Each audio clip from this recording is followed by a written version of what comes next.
Jika negeri sekuat Amerika saja bisa tenggelam dalam semalam, apa yang akan terjadi pada dunia yang lebih rapuh? Tragedi banjir bandang Texas 6 Juli 2025 tercatat sebagai salah satu bencana paling mematikan dalam satu dekade terakhir di Amerika Serikat bagian selatan. Texas lumpuh. Hingga saat ini sudah tercatat 80 lebih orang tewas, termasuk 28 anak-anak. Ribuan rumah hanyut.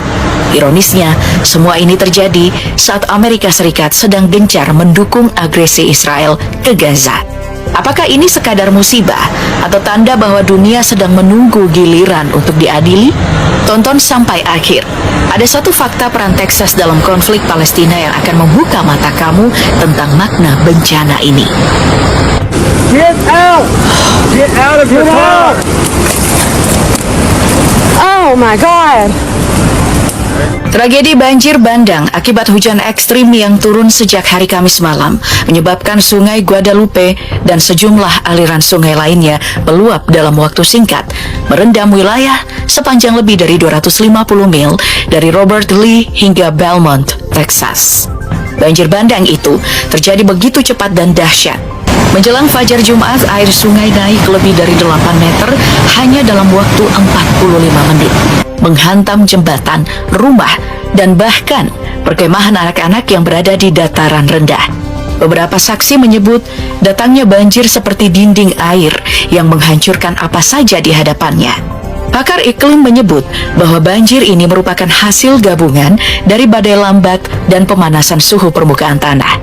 Dua faktor yang memperburuk curah hujan ekstrim di wilayah Texas Hill Country yang selama ini memang dikenal sebagai lorong banjir bandang.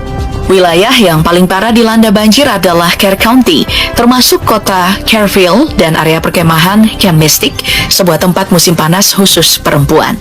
Selain itu, banjir juga menghantam wilayah Travis, Burnett, Kendall, Tom Green, dan Williamson County.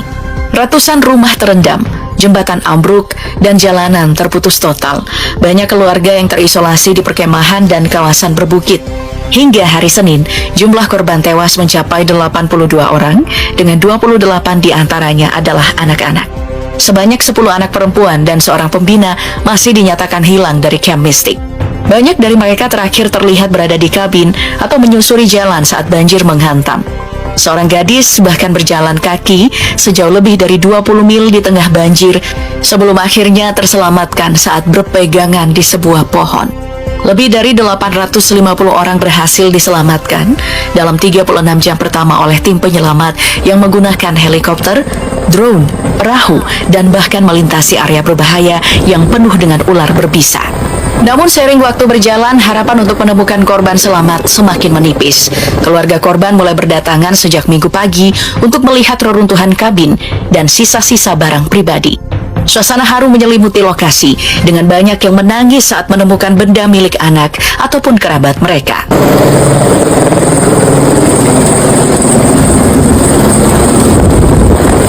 Gubernur Texas Greg Abbott menyatakan keadaan darurat dan memperingatkan bahwa curah hujan tinggi masih akan terjadi hingga hari Selasa, memperparah kondisi tanah yang sudah jenuh air.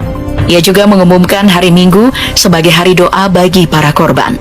Sementara itu, Presiden Donald Trump menandatangani deklarasi bencana besar untuk Kerr County, mengaktifkan bantuan federal melalui FEMA atau Badan Penanggulangan Bencana Amerika Serikat. Trump mengatakan dirinya